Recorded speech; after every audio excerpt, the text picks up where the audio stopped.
मेरठ में भारतीय जनता पार्टी व्यापार प्रकोष्ठ द्वारा लोकसभा चुनाव से पूर्व आज 6 जिलों के व्यापारियों का सम्मेलन सुभारती विश्वविद्यालय में आयोजित किया गया।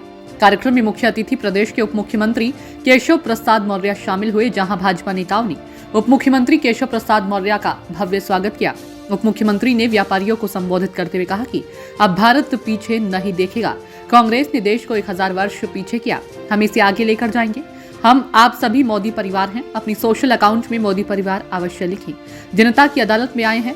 80 सीट यूपी में भाजपा को मिलेंगी। उन्होंने कहा कि विपक्ष के प्रत्याशी मेरठ सहित अधिकतम सीटों पर मिलकर चुनाव लड़ें या अलग अलग लड़ें, इस बार उन्हें जमानत भी बचानी मुश्किल हो जाएगी। उन्होंने कहा कि पहले दिल्ली से 1 रुपया जाता था, लेकिन 15 पैसे मिलते थे। अब एक बटन पर विभिन्न योजनाओं का लाभ जनता तक पहुंच रहा है। डिप्टी सीएम केशव मौर्य ने कांग्रेस पर निशाना साधा। उन्होंने कहा कि कांग्रेस भ्रष्टाचार की अम्मा है।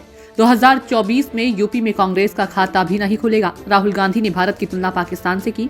भारत की हालत तो अमेरिका से भी अच्छे हैं। अपने इस बयान पर राहुल देश की जनता से माफी मांगे, ये भारत का अपमान है। 105 साल नहीं 100 साल आगे ले जाना चाहता हूं। 100 साल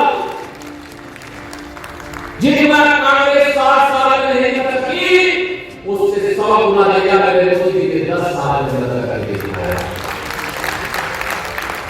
और अगले 5 साल में हम 100 साल आगे बढ़ेंगे।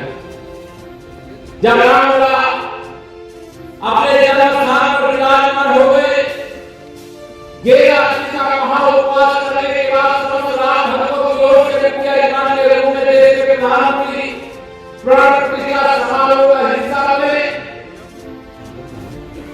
उस दिन का भाषण अगर आपने से शायद कोई ऐसा नहीं होगा जिसने नहीं सुना हो, और कोई ऐसा नहीं होगा कि रामलला के प्राण प्रतिष्ठा का समारोह नहीं देखा होगा।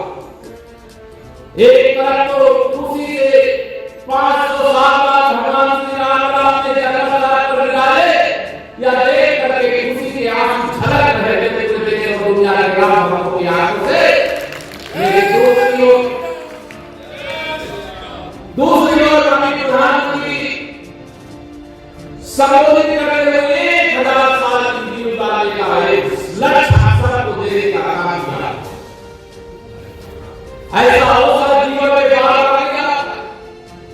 लोकतंत्र है, लोकतंत्र में चुनाव हर 5 वर्ष में होते हैं और होते रहेंगे। विपक्ष की ओर से उठे सीधे बयान तो लोगों को मिलता 5 लाख करोड़ रुपया, और कांग्रेस और उनके भ्रष्टाचार नहीं को मिला 29 लाख करोड़ रुपए। आप बताइए, मोदी जी ने 29 लाख करोड़ रुपए मान करके खा जाते थे।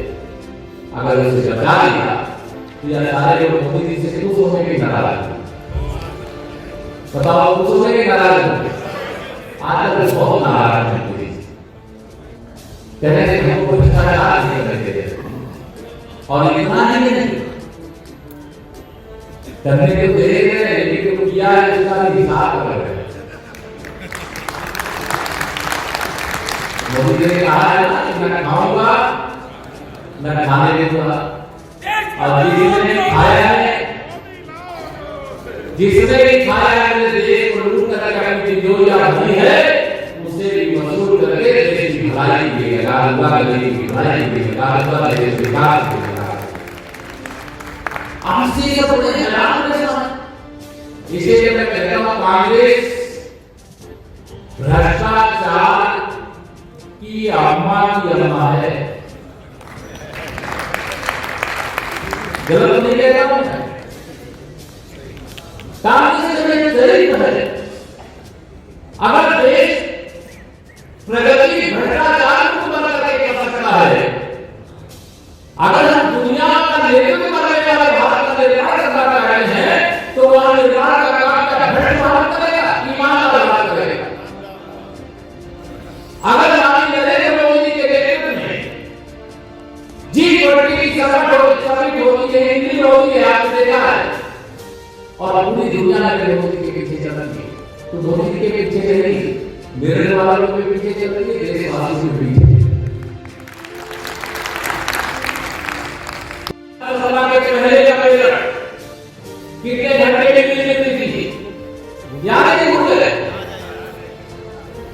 पहले बिजली आती है कि जब बिजली जाती है, अंतर आया कि नहीं आया?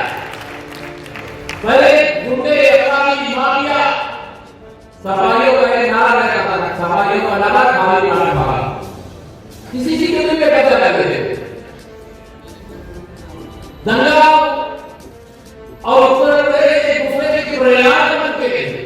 आज उत्तर प्रदेश को दंगा लगना है, आप नहीं देते, वही उत्तर प्रदेश है, वही पुलिस है, लेकिन कमल गिर गया तो दंगा खत्म हो गया, कमल गिर गया तो दंगा एक दूसरे से लेकर और प्रयागराज करके जाना हुआ है, कमल गिर गया तो मेरठ से लेकर के और दिल्ली तक जाने में कितना लगता है? 1 घंटे तक लगता है,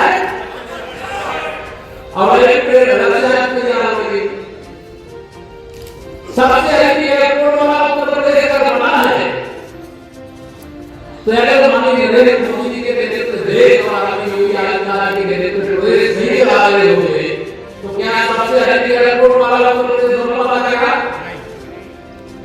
अगर आप अयोध्या हो चाहे मथुरा हो चाहे काशी हो और चाहे कोई भी फसल हो, शायद दुनिया में सबसे अधिक पर्यटक अगर किसी एक स्थायी राज्य में आए होंगे तो वो उत्तर प्रदेश है, और कोई पर्यटक आ रहा है। प्रधानमंत्री उनके संबोधन के अगले परिवार,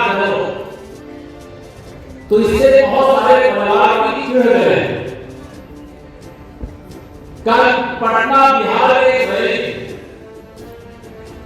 उस रैली में जो सजाए रखा है उन्होंने कहा अटल मोदी जी परिवार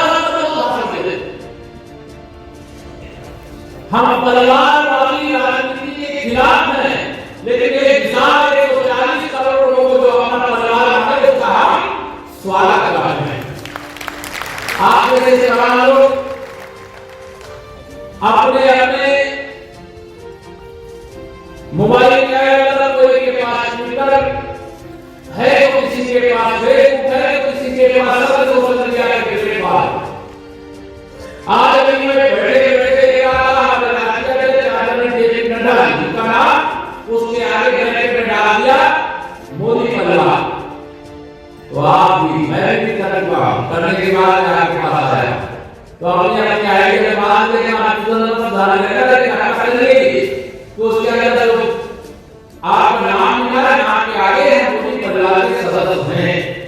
जैसे मैं चौकीदार है, जब कोई अपमान करे, जब कोई अच्छे काम का विरोध करे तो उसका जवाब सरकार को देना है। सरकार से आला सवाल जब भारतीय जनता पार्टी की 2 सदस्यों वाली पार्टी थी तभी बिहार हमारे साथ खड़ा रहा, और आज हमें गर्व है कि पूरे देश के अंदर हमें 370 करोड़ का खून मिलाने 400 से अधिक हमारा जो राष्ट्रीय जनता की गठबंधन है उसको दिखाने का निर्देश करके जनता के आवाज में आए हैं तो कहीं से रास्ता नहीं दिखाई देंगे। आज मेरे की धरती पर इस्लाम की धरा पर, पौराणिक की धरा पर, इतिहास की धरा पर खड़े होकर के मैं से कहता हूं कि हम उत्तर प्रदेश की 80 लोकसभा सीटें 2024 में जीता करें। माननीय मोदी जी प्रदेश का प्रधानमंत्री बनाए।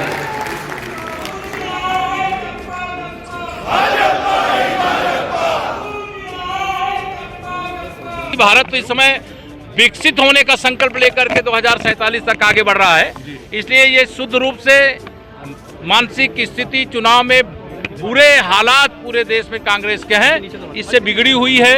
इसलिए उल्टे सीधे गैर जिम्मेदाराना बयान दे रहे हैं और राहुल गांधी जी सहित कांग्रेस को माफी इसके लिए मांगना चाहिए। पाकिस्तान से भारत की तुलना करना ये भारत का अपमान है, भारतवासियों का अपमान है। भारत के विकास के पथ पर आगे बढ़ने का जो एक रास्ता बना है उसका अनादर करने का काम है। जी, आपने कहा कि अमेरिका से बेहतर है भारत। अमेरिका से तो हम बेहतर है ही हैं जी, वहाँ रोज गोली चलती है, यहाँ थोड़ी चलती है। ऐसे ही तमाम खबरों में बने रहने के लिए हमारे चैनल न्यूज ब्लॉग्स को सब्सक्राइब करें, वीडियो को शेयर करें और हाँ, लाइक करना बिल्कुल भी ना भूलें।